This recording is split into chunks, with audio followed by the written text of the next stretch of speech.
오늘 날씨가 너무 좋죠?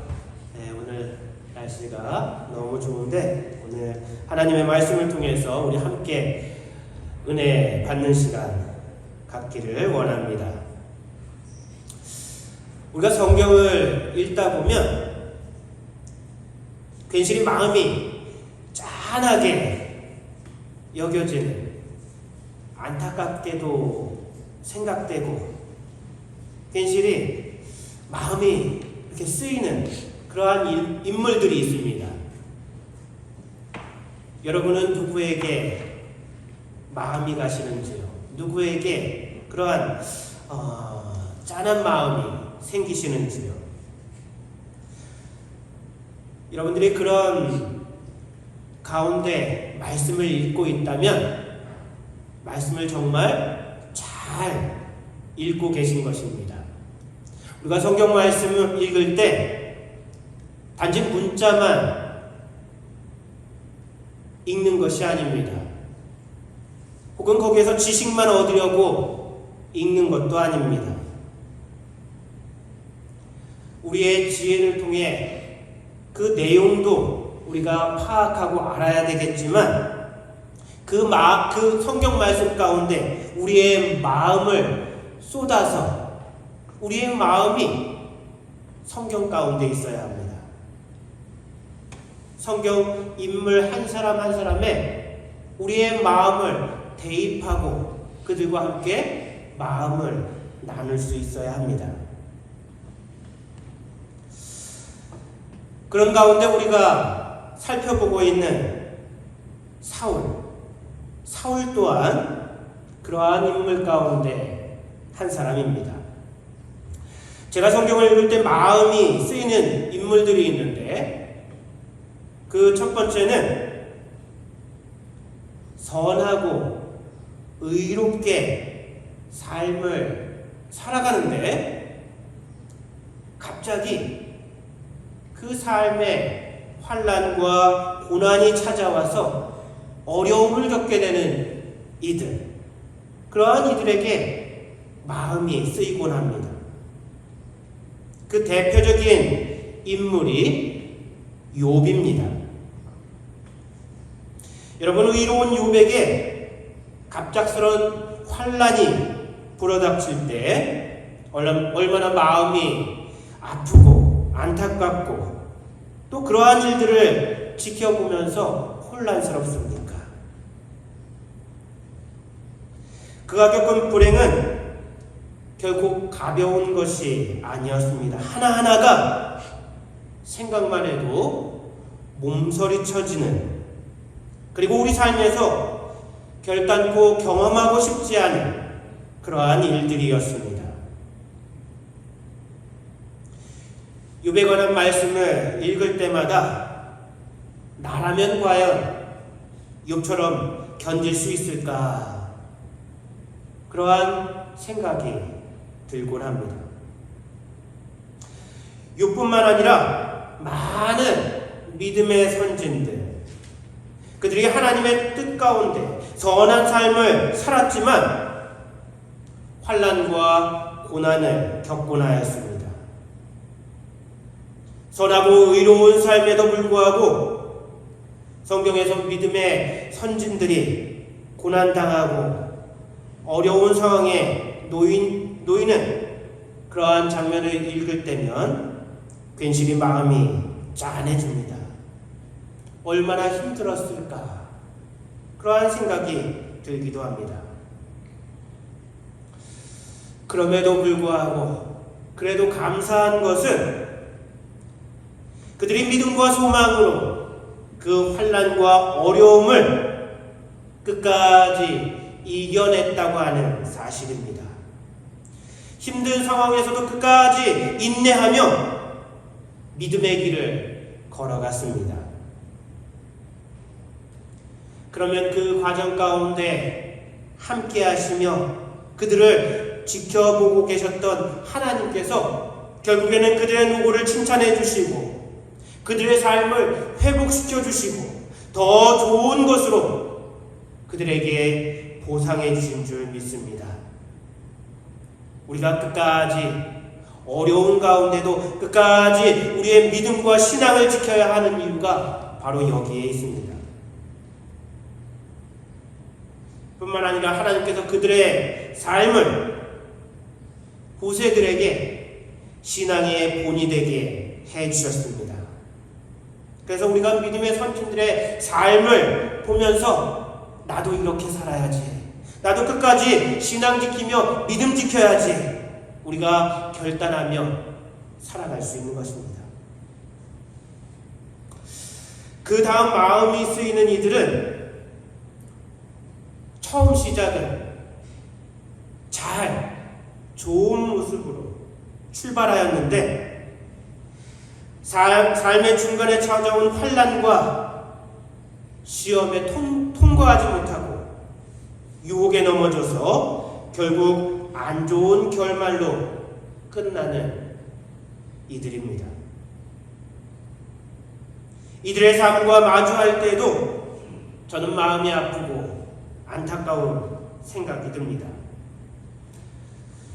그러면서 이들은 과연 구원을 받았을까? 아니면 구원받지 못하였을까? 의문이 생기고 제 삶에 대한 경각심도 갖게 됩니다. 더욱 안타까운 것은 성경의 저들의 삶이 부정적으로 묘사되고 신앙의 안 좋은 모델로 후세에 전해진다고 하는 사실입니다. 예를 들면 이삭의 아들 중에 에서가 그렇습니다. 야곱에게는 두 아들이 있었습니다. 쌍둥이 두 아들이었는데 한 명은 에서요, 한 명은 야곱이었습니다. 하지만 야곱은 하나님의 선택을 받아 이스라엘 민족의 조상이 되었지만 에서는 그렇지 못하였습니다. 성경을 보면 에서는 경솔하고 부주의한 인물로 서술되고 있습니다. 그래서 장자권을 동생인 야곱에게 팥죽 한 그릇에 팔아넘기는 실수를 범하게 됩니다. 또 아버지께 받아야 할 장자의 축복도 동생 야곱에게 빼앗기고 맙니다. 그의 삶이 만들어낸 결과들이지만 그럼에도 안타까운 생각이 들곤 합니다. 그리고 신약에서는 가룟 유다가 그렇습니다. 그는 예수님의 12제자 중 한 명으로 부름을 받았지만 복된 이름이 아닌 예수님을 판자로 저주받은 인물의 대명사가 되었습니다. 그런데 가룟 유다가 처음부터 예수님을 팔아야지 하고 예수님의 제자가 된 것이 아니었습니다. 그렇다면 왜 그는 사단의 미혹을 이겨내지 못하고 3년 동안 따르던 선생님을 배반하여 팔아넘기는 자가 되었을까요? 참으로 안타까운 일이 아닐 수 없습니다. 제3자의 입장에서 가룟 유다를 보면 그저 배신자요, 나쁜 사람으로, 선생님을 팔아넘긴 나쁜 사람으로 생각할 수 있습니다. 하지만 그를 우리와 같은 예수님의 제자요, 신앙의 동료로 생각하면 마음이 안타깝고 아프고 안타까운 생각이 듭니다. 그리고 사단의 미혹에 참혹하게 넘어지는 그 모습에 두려움이 느껴지기도 합니다. 여러분 어떠신지요? 그리고 이제 우리가 몇 주간 살펴보고 있는 사울 왕도 그렇습니다. 사울은 자신이 왕이 되고 싶어서 이스라엘 왕이 된 것이 아니었습니다. 하나님께서 그를 선택하셨고 기름 부어주셨습니다. 그리고 이스라엘의 1대 왕으로 세워주셨습니다. 그가 왕이 될 수 있었던 것은 하나님께서 그의 겸손한 모습과 충성스러운 모습을 보셨기 때문입니다. 그리고 한때 하나님의 도우심을 통해 이스라엘 백성들과 힘을 합하여 암몬을 무찌르며 왕으로서의 리더십을 발휘하기도 하였습니다. 이스라엘이 왕권 국가로 굳게 서는 순간이었고 하나님의 영광이 드러나는 사건이었습니다. 그리고 사울 스스로도 뿌듯하고 자랑스러웠을 것입니다. 사울이 이러한 모습을 끝까지 유지하며 하나님께 축복받고 이스라엘을 부강한 나라로 만들었으면 얼마나 좋았을까요? 그런데 우리가 잘 아는 것처럼 사울의 결말도 좋지 않게 끝이 났습니다. 앞으로 살펴보겠지만 사울은 후에 질투에 사로잡히게 됩니다. 그리고 그에게 악신이 들곤 하였습니다. 또한 이스라엘 나라는 계속해서 블레셋의 괴롭힘을 당하였는데 결국에는 블레셋과의 전투에서 패배하고 그 전장에서 아들을 잃고 사울 스스로도 목숨을 끊게 됩니다. 겸손하고 충직하였던, 그래서 이스라엘의 1대 왕으로 세움받은 사울의 결말이 너무나 비참합니다. 그에 대한 말씀을 대할 때마다 마음이 좋지 않습니다.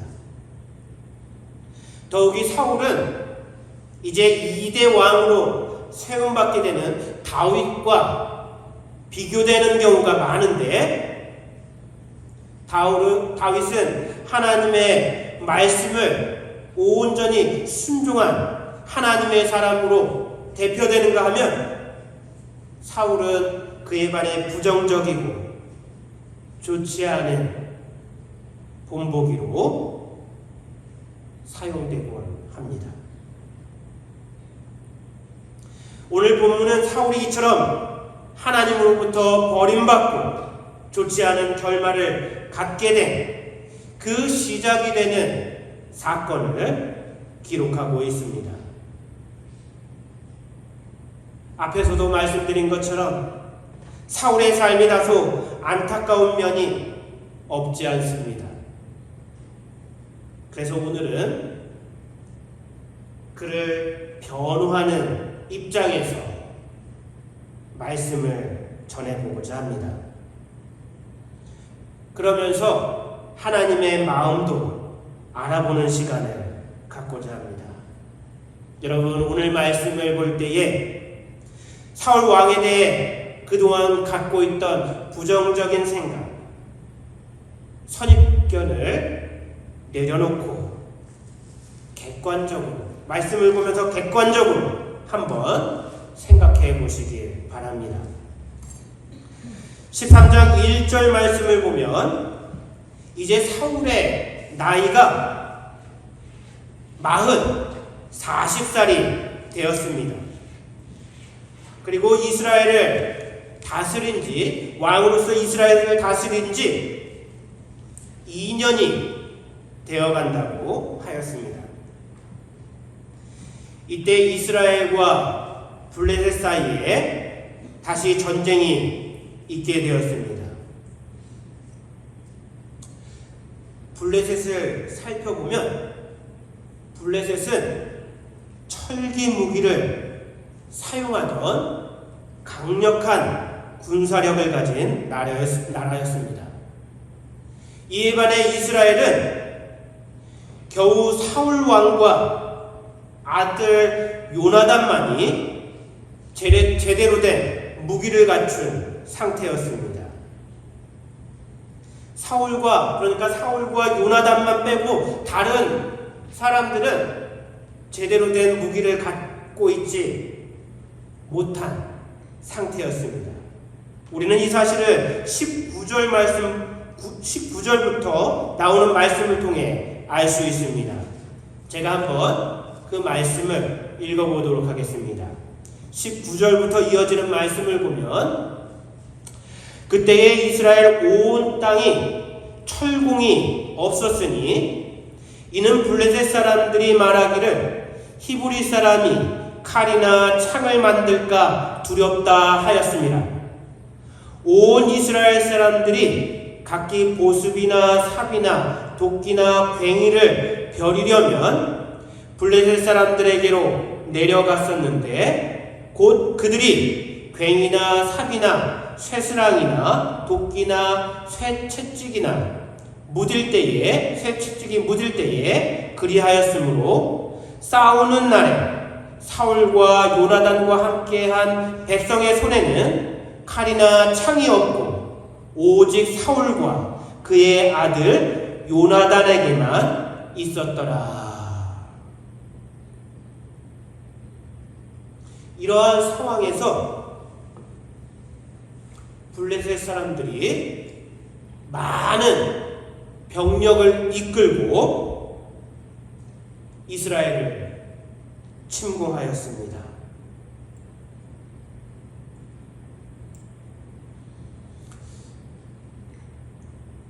이에 이스라엘 백성들은 뿔뿔 흩어져 도망하였고, 사울이 있는 길갈도 위험 앞에 놓이게 되었습니다. 그리고 사울은 이러한 상황을 사무엘에게 알렸습니다. 우리 오늘 본문 8절 말씀을 함께 읽어보겠습니다. 본문 8절입니다. 시작. 사울은 사무엘이 정한 기한대로 이레 동안을 기다렸으나 사무엘이 길갈로 오지 아니하매 백성이 사울에게서 흩어지는지라. 우선 이 말씀에서 우리가 알 수 있는 것은 사울이 위급한 상황에서 이를 사무엘에게 알렸고, 사무엘이 이래 동안 길갈로 오겠다고 약속을 하였다는 것입니다. 이는 무엇을 의미할까요? 이 말씀을 통해서 우리는 사울 왕이 아직까지 하나님을 신뢰하고 의지하였음을 볼 수 있습니다. 전능하신 하나님께서 함께 하시면 아무리 막강한 군사력과 많은 병력이 이스라엘을 침공한다 하더라도 하나님의 보호하심 아래 이를 막을 수 있다라고 하는 믿음이 사울에게 있었습니다. 그래서 사울 왕은 자신의 상황을 사무엘에게 알리고 사무엘로 하여금 오게 하였던 것입니다. 그런데 사무엘이 약속한 기한 내에 오지 않았습니다. 그리고 백성들은 사울 왕에게서 흩어지기 시작하였습니다. 그래서 사울은 자신이 직접 번제와 화목 제물을 하나님께 드리게 됩니다. 만약 여러분이 사울이었다면, 사울과 같은 상황에 처했었다면 여러분 어떻게 하셨겠습니까? 적군이 몰려오는데 가만히 보고만 있을 사람은 아무도 없을 것입니다. 더욱이 왕이라면 개인의 안전뿐만 아니라 백성과 나라를 지키기 위해 무엇인가를 해야만 합니다. 그래서 결국 사울이 하였던 것이 하나님께 번제를 드린 것입니다. 그리고 사울이 번제 드리는 것을 마치자마자 사무엘이 도착하였고 사울이 행한 일에 대해 물었습니다. 그리고 사울은 자신이 번제를 드리게 된 것에 대해 사무엘에게 설명하였습니다. 그 말씀이 본문 11절과 12절 말씀입니다. 여러분, 사울이 번제를 드린 것에 대해 어떻게 생각하시나요? 물론 제사장 혹은 선지자가 행해야 할 일을 사울이 행한 것은 잘못됐다고 말할 수 있습니다. 그런데 그가 이렇게 행한 데 대해 변호가 필요한 부분이 있습니다. 저는 그래서 이를 죄가 아닌 실수라고 제목에 기록하였습니다.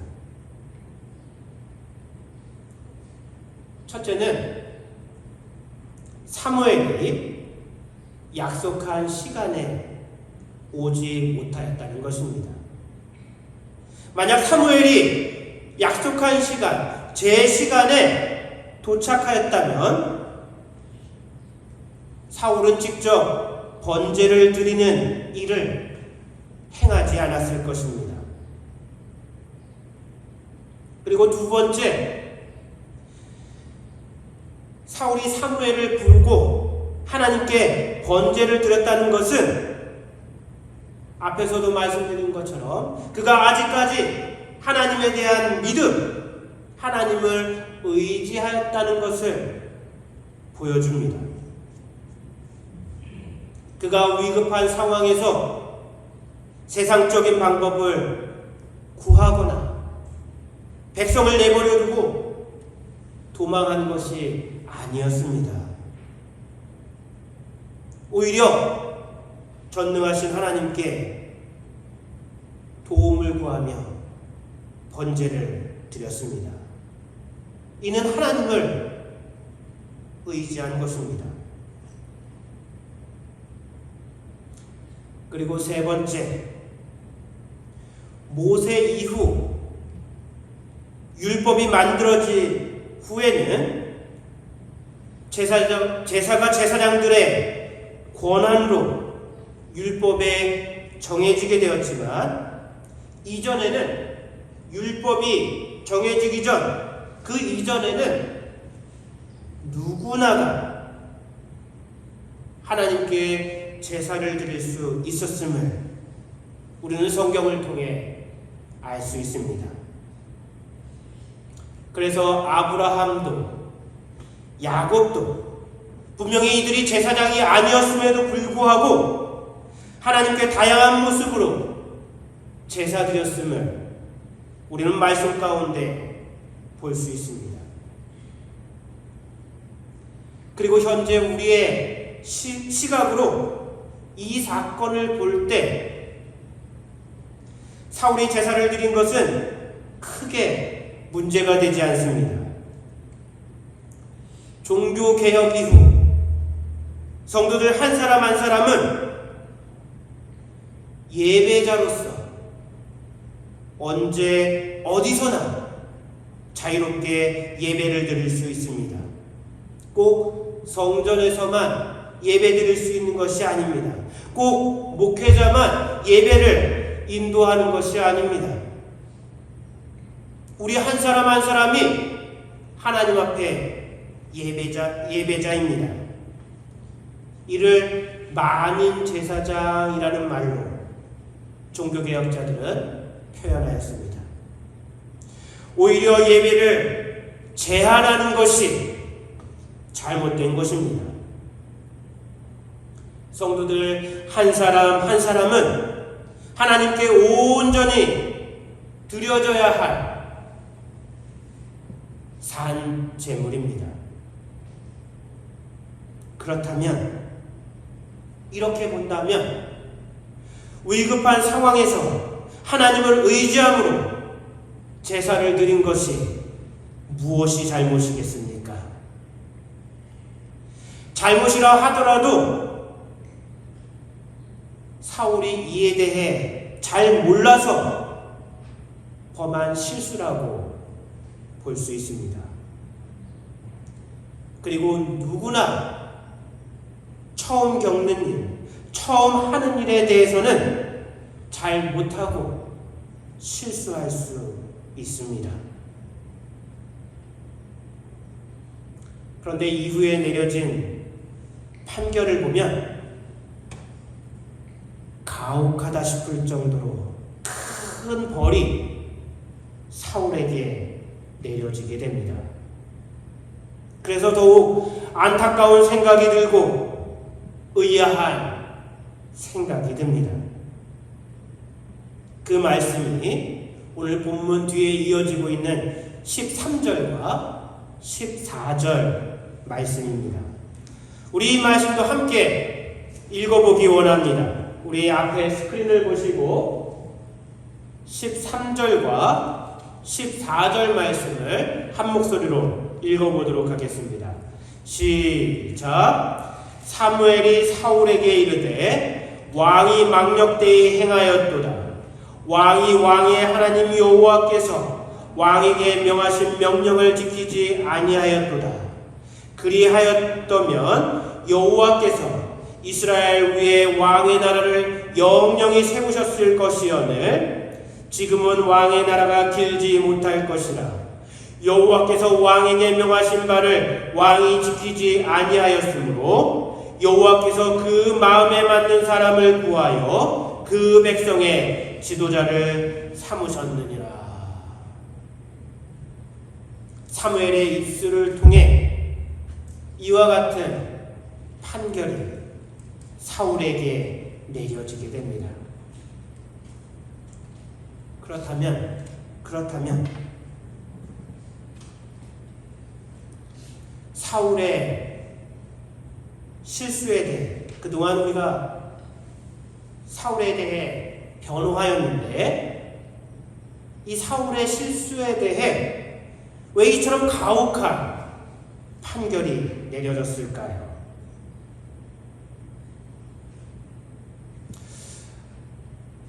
먼저 우리가 이 말씀을 통해 알아야 할 것은 이는 확정된 불변의 판결이 아닌 경고의 메시지라고 하는 것입니다. 성경을 보면 하나님께서 결정하신 것을 반드시 행하시기도 하지만 또한 결정을 변경하시는 경우도 종종 보곤 합니다. 왜냐하면 하나님은 정의의 하나님이시기도 하지만 동시에 사랑의 하나님이시기도 하기 때문입니다. 하나님은 정의에 의해 판결하시지만 또한 무한한 사랑으로 그의 백성들에게 은혜를 베푸시는 분이시기도 합니다. 그렇기 때문에 사울은 사무엘의 말을 듣고 자신의 실수, 자신의 잘못을 깨닫고 회개하고 앞으로는 하나님의 말씀에 온전히 순종하도록 힘써야 했습니다. 그러면 하나님께서 그의 실수를 용서해 주시고 은혜를 베푸사 그의 삶과 이스라엘을 평안케 해 주셨을 것입니다. 여러분, 우리의 믿음의 선진들, 그들의 삶을 한번 살펴보시기 바라겠습니다. 아브라함이 흠없는 온전한 삶을 살았습니까? 그렇지 않습니다. 아브라함도 많은 실수를 범하였습니다. 하지만 그가 믿음의 아버지로 설 수 있었던 것은 그러한 실수들을 딛고 하나님의 말씀에 온전히 순종하며 계속해서 믿음의 길을 걸었기 때문입니다. 또 다윗은 어떻습니까? 다윗도 사울보다 더 큰 범죄를 범하였지만 그가 위대한 이스라엘의 왕으로 남을 수 있었던 것은 하나님의 경고에 대해 회개함으로 나아갔기 때문입니다. 여러분, 이 사실을 반드시 기억하시기 바랍니다. 다음은 영영이라고 하는 말을 통해 힌트를 얻을 수 있습니다. 하나님께서 사울을 통해 바라셨던 것은 이방 민족들과 같은 세상의 강대한 나라를 세우려고 하셨던 것이 아닙니다. 하나님께서 사울에게 바라셨던 것은 이스라엘 민족을 통해 하나님 나라를 세워가는 것이었습니다. 이는 이방 민족들과 같은 세상적인 나라가 아니라 영적인 나라입니다. 그리고 온전한 하나님 나라가 세워지기 위해선 하나님의 말씀, 하나님의 명령이 온전히 지켜져야 했습니다. 그런데 사울은 눈에 보이는 적에 대해 두려워하였고 조급하였고 세상적인 승리를 소원하였습니다. 우리의 시각으론 사울의 실수가 작게 여겨지지만 감정적으로 그에게 내려진 일들이 안쓰럽게 생각되지만 이러한 모습을 통해서는 결코 영적인 하나님 나라가 설 수 없습니다. 그렇기 때문에 하나님께서는 영영한 하나님 나라를 세우기 위해 하나님 뜻에 합당한 다른 사람을 찾으실 수밖에 없었던 것입니다. 여러분, 누구나 한 번쯤은 실수할 수 있습니다. 하지만 그것이 우리 인생의 실패가 되어서는 안 됩니다. 오히려 이를 통해 하나님의 뜻을 알고 하나님 뜻 가운데 바르게 설 수 있는 기회가 되어야 합니다. 우리 성도님들이 이러한 하나님의 뜻을 바르게 알고 하나님의 말씀, 하나님의 명령을 온전히 순종하며 영영한 하나님의 나라를 세워가는 하나님 나라의 일꾼으로 쓰임받는 우리 성도님들 되시길 축원합니다. 다 함께 기도드리겠습니다.